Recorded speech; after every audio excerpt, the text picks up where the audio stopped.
আমার স্বামী সরকারি চাকরি হওয়ার পরে সে আমাকে ডিভোর্স দিয়ে দেয়। সে এখন অনেক টাকার মালিক, তার বাবা মানেও অনেকে আছে। 10 বছর আগে বিয়ে হয়েছিল আমাদের। আমি যখন এইচএসসি পাস করি তখন আমরা দুইজন বাড়ি থেকে পালিয়ে যেয়ে বিয়ে করি। আমার বাবা মা অনেক ধনী পরিবারের সন্তান আমি, কিন্তু আমার শ্বশুরবাড়ি অনেক গরিব। আমার শ্বশুর দিনমজুর ছিলেন, মানুষের বাড়িতে কাজ না করলে ভাত হতো না। যেহেতু আমরা ভালোবেসে বিয়ে করেছিলাম, ঢাকা শহরে এসে আমরা দুইজনই গার্মেন্টসে চাকরি নেই। আমারও অনেক স্বপ্ন, লেখাপড়া করবো, আমার সোসাইটি অনেক বড়, আমাদের পরিবারে কেউ নাই মূর্খ। আর আমি এই বয়সে বিয়ে করেছি। আমার বড় বোনেরও এখনও বিয়ে হয়নি, আমার বড় বোন মাস্টার্স পড়তেছে, আর আমি ছোট বোন হয়ে পালিয়ে এসেছি। আমার স্বামীর অনেক স্বপ্ন, সে বড় হবে। আমার নিজের স্বপ্ন বাদ দিয়ে আমার স্বামীকে গার্মেন্টসে চাকরি করে আমি লেখাপড়া করাই, সেও চাকরি করে। ছোট্ট একটা রুম নিয়ে চকি ফেলে চকির নিচে থাকি, যেখানে আমাদের বাড়িতে মানুষ কাজ করে, সেখানে আমি গার্মেন্টসে চাকরি করি। সকাল 8টার সময় যাই, রাত 12টার সময় আসি। কত বকাবাজি, সুপারভাইজার লাইন শিপরা বকাবাজি করে, এইভাবেই দিন কাটতেছে। আমার স্বামী চাকরি করে এনে সব টাকা আমার স্বামীর হাতে তুলে দিতাম, কারণ ঢাকা শহরে থাকা, লেখাপড়া ব্যয়বহুল। আমার লেখাপড়া আমি করতে পারিনি। আমার মা বাবা আমার সঙ্গে ভালোভাবে কথাও বলতো না। আমার বাবা মা মনে করতেন আমি তাদের সন্তানই না, কারণ তাদের অবাধ্য হয়েছে। আমার বাবা খুবই রাগী লোক, এজন্য তাদের সঙ্গে আমি যোগাযোগ করি না। আমার স্বামী এখন মাস্টার্স কমপ্লিট করেছে, তার চাকরি হয়েছে। চাকরি হওয়ার পরেই যে সে যখন জানতে পারে তার চাকরি হয়েছে, আমাকে জানানো বাদ দিয়ে সে গ্রামে চলে যায় তার বাবা মার কাছে। আমিও জানি চাকরির জন্য সে অ্যাপ্লাই করেছে, আমি নিজেই ছিলাম, কিন্তু তার যে চাকরি হয়েছে এটা আমি জানি না।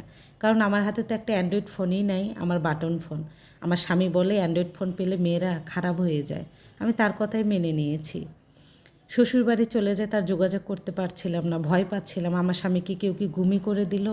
বাবা মার প্রতি আঙ্গুল উঠতেছিল, কিন্তু না, বাড়িতে যে জানতে পারে আমার স্বামী গ্রামে চলে এসেছে। শ্বশুরবাড়িতে যে বললাম, কি হয়েছে আপনার ছেলের, যোগাযোগ করে না, ফোন নাই। আমি তো অনেক ভয় পাইছি, ঢাকা থেকে চলে আসলাম। আমার শাশুড়ি আমার সাথে কথা বলতে চায় না। তারপর বললাম, আম্মা কী হয়েছে বলেন। তখন আমার শাশুড়ি বলে, তোমাকে তো ডিভোর্স দিছে, তুমি জানো না? কাগজ যায় নাই, তোমার কাছে কাগজ যাবে, এ বাড়ি থেকে বের হয়ে যাও।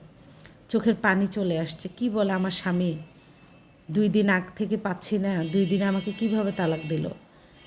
শ্বশুরবাড়ির মানুষের কথা শুনে মিথ্যা ভেবেছিলাম, স্বামীর জন্য অপেক্ষা করতেছিলাম, শ্বশুরবাড়ি থেকে যাইনি। শ্বশুর শাশুড়ি খারাপ ব্যবহার করতেছিল, বাধ্য হয়ে বাবার বাড়িতে যে আছি। সকালে দুপুরে রাত্রে সব সময় আসি, স্বামীর জন্য বসে থাকি কখন আসবে। আমার শ্বশুর শাশুড়ির কথা বিশ্বাস করি না। এক পর্যায়ে বিচার সালিশ হয়। আমি বলি আমার স্বামীর মুখে আমি শুনতে চাই, তাদের কথা বিশ্বাস করি না। আমার স্বামী আসে, গণসমক্ষে বলে আমার সঙ্গে সে সংসার করতে চায় না, আমি তার জীবন নষ্ট করেছি, অনেক ঝগড়াঝাঁটি করেছি। তাকে বললাম, সব স্বামী স্ত্রীর ভিতরে ঝগড়াঝাঁটি হয়, এত বছরে বিয়ে, তুমি আমাকে মাফ করে দাও, আমি জীবনও করব না। তার পা জড়িয়ে ধরে বলেছিলাম, আমি তোমাকে ছাড়া বাঁচবো না, তুমি এমন করো না, তুমি জানো আমি তোমাকে ছাড়া থাকতে পারি না। সে বলে আমি মূর্খ, আমি একটা এসএসসি পাস মেয়ে, সে মাস্টার্স কমপ্লিট করেছে, তার ব্যাংকে জব হয়েছে, আমার সঙ্গে যায় না, আমি আনকালচার, আমি কালো, আমি ভালোভাবে ইংলিশও বলতে পারি না। সে লজ্জা পায় আমাকে নিয়ে ঘুরতে। তখন কান্না করে বলেছিলাম, তুমি যেভাবে চাও আমি সেভাবে নিজেকে গড়ব, কিন্তু না, সে আমার সঙ্গে সংসার করবে না।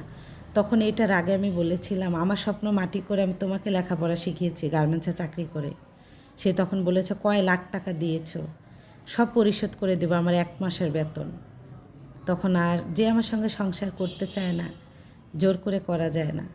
আমি বলেছি কিছুই লাগবে না, তোমাকে আমি মুক্তি দিয়ে দিলাম। এখন আমি গার্মেন্টসে চাকরি করি 2 বছর। আমার স্বামীর সঙ্গে ডিভোর্স হয়েছে। আমি এখনও বিয়ে করি না, আমার করাও ইচ্ছা নাই। 10 বছরের ভিতরে আমি কোনো দিন সন্তানও নিইনি, কারণ আমার স্বামীর লেখাপড়া হবে না, না হলে খরচ বেড়ে যাবে।